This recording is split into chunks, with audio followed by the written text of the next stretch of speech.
Hello mga ka-legit Davercads and It's Showtimer. Aba, Wally Bayola and Ann Curtis nagtapatan. Ano nga ba ang nakapalob sa balitang ito? But before that, if you haven't subscribed yet to my YouTube channel, please don't forget to like, share, and subscribe at hit mo na rin ang notification bell for more showbiz updates. Bago tayo magpatuloy, nais ko po muna of course magpasalamat sa lahat ng mga legit viewers, subscribers at ang lahat ng mga legit na nagmamahal at sumusubaybay sa lahat ng ating mga updates. Maraming salamat po sa inyong panonood. And for today's video, pag-usapan natin ito dahil tinapatan talaga ng Itbulaga ang inabangang birthday celebration ni Ann Curtis sa It's Showtime nitong Sabado ng tanghali. Kung super promote si Ann at ang kapamilya noontime show ng nasabing birthday concert, aba, Biyernes pa lang ay nag-celebrate na ng birthday si Lola Belen sa Itbulaga. Si Lola Belen ang kinagigiliwang matandang karakter sa AI family ng segment ng Gimme 5, laro ng mga henyo na ginagampanan ni Wally Bayola. At nitong Sabado nga ay mas malaki at bongga pa siyang birthday celebration sa TV5 noontime show nina Tito Soto, Vic Soto at Joey De Leon at legit Davercads. Pero syempre, trending naman ang hashtag na Showtime paandar ni Ann kahit nga tinapatan siya ni Lola Belen.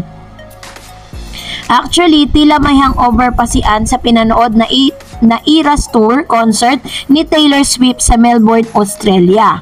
Bigay na bigay nga kasi si Ann sa pagsing ng live at pagsayaw sa mga kantang pinasikat ni Taylor Swift. Bigay na bigay nga siya sa pagsing ng live at pagsayaw sa mga kantang pinasikat ni Taylor tulad ng Ready for It, Cruel, Summer Bejeweled at Shake It Off. Dinala talaga ni Ann ang pinanood na concert sa It's Showtime stage para mapanood ng solid madlang people. Nakailang costume change rin siya ha, pagda-divert ang concert ang outfit niya na pawang mga gawa ni Michael Leyva. Sa bongga ang Ann. Pati yung running joke nila Vice ganda sa show na nag-uuwian daw ang mga OFW sa Pilipinas kapag birthday ni Ann ay naging totoo. Sabi nga ni Ann, mas naging meaningful daw ang birthday celebration niya dahil tinotoo ng mga OFW ang biruan nila ni Meme Vice. May mga nag-uwian talagang mga kababayan natin na nagtatrabaho sa ibang bansa. Nag-post pa nga sila sa social media ng kani-kanilang boarding pass ticket para lang ipakita kay Ann na uuwi sila para manood ng live sa show at naging special guest pa nga sila sa studio. Hinandugan pa nga ng Asia Sweetheart ang kanyang Enchanted ng mga bagong bayani ng OFWs. Official ding inanunsyo ni Vice na tuwing birthday ni Ann ay isa-celebrate nila ang OFW Day sa Kapamilya Noontime Show. Dagdag chika pa ni Jong Hilario, si Ann na raw ang bagong diyosa ng mga OFW. Samantalang going back naman sa celebration ni Lola Belen sa Itbulaga, opening number pa lang ay kinanta na ni Atasha Mulak, Raisa May Dizon, Miles Ocampo at Karen Aistrup ang diyosa ni Skasta Klee para i-celebrate ang kaarawan ng natatanging lola ng Noontime Show. Kinaalawian naman ang legit Davercads ang live guesting sa Itbulaga stage na kambal ng AI character na sina Ellen at Lenlen na ginampanan naman ni May Mendoza at Atasha bilang surprise sa kanilang AI grandmother. Ang tanong, alin sa dalawang selebrasyon ang birthday ang mas pinanood ng sambayanan? So yun po yung ilan sa mga katanungan ng ilan sa mga talaga namang sumuporta. Pero isa lang ang pinaka talagang bottom line ng lahat ng ito. Ano man ang naging tapatan ng dalawang show ng noontime program, ang pinaka panalo dito ay ang lahat ng mga manonood. Tayo po yun, ng mga sumusuporta sa noontime program.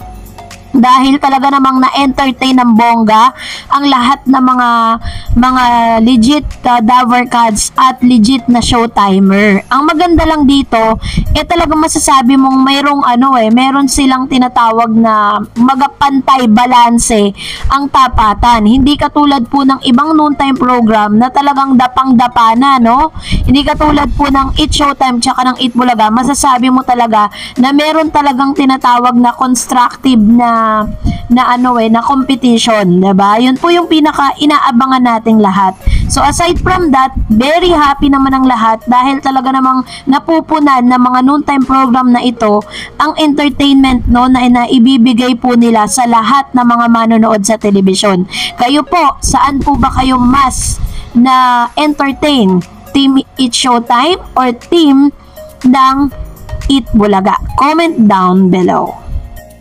Samantalang kinagiliwan naman ng ilan sa mga bidyong kumakalat ngayon sa Instagram stories nitong si Miss Maine Mendoza, kung saan siya po ay sinurpresa ng kanyang mga kaibigan na naging friendship niya nung siya po ay nagsimula yung friendship na to dito po sa It Bulaga. At legit talagang dito talaga nagsimula yung kanilang matibay na pagsasamahan. Hanggang sa ngayon ay talaga namang pinagpapatuloy pa rin nila yung kanilang pagkakaibigan. Hindi na-expect kasi ni Maine Mendoza na kasi this week is his or her birthday week. So dahil dito, hindi niya na-expect na magkakaroon ng early na parang surprise para sa kanya. Kaya naman, sobra yung pasasalamat ni Miss Maine, And of course, syempre, inaasahan din natin na dito sa kaarawan po ni Maine Mendoza ay isa-celebrate ito ng mga legit lover cards. Of course, si Maine Mendoza pa ba? Gagawin po nila yan para kay Maine dahil si Maine po ang isa sa itinuturing nilang queen, Lalo-lalo na po si JDL, sobra po niya yung, kumbaga parang konting kibot lang nitong si Maine, natatawa na talaga sila. And deserve naman po ni Maine Mendoza na talagang bigyan ng highlights at bigyan po ng parang spotlight dito po sa nasabing noontime program. Alam naman natin kung ano po yung history at ano po yung naiambag ng isang Maine Mendoza sa programa po ng It Bulaga. And of course, sabi nga po kanina or sabi po ng ilan sa mga nabanggit na parang meron pong biggest surprise sa magaganap sa darating na Sabado dahil po sa birthday nitong si Miss Maine Mendoza. And of course, inaasahan din po ng lahat kasi kanina po habang nanonood po ako ng Gimme 5 ay tila baga nagtatampo itong si Lola Belen kay Bossing. Bakit kaya? Kasi nga po, 'di ba, parang sinabi po ni Lola Belen na inaantay niya yung magiging sorpresa sa kanya ni Bossing, pero sabi niya pinag-antay daw siya ni Bossing, yun po yung naging tugon nito ni Lola Belen. So I think magkakaroon ng twist yan, parang this coming Saturday makikita na ni Lola Belen yung sorpresa na ginawa po ni Bossing for her. And of course, syempre isa-celebrate din po nila yung kaarawan nitong si Miss Maine. Kaya naman yun po yung mga aabangan natin sa mga susunod na videos at sa mga susunod na kabanata dito sa It Bulaga. And that's it for today. For more videos and updates, please don't forget to like, share, and subscribe. And please don't forget to follow my Facebook page, Dar Eds TV. God bless everyone!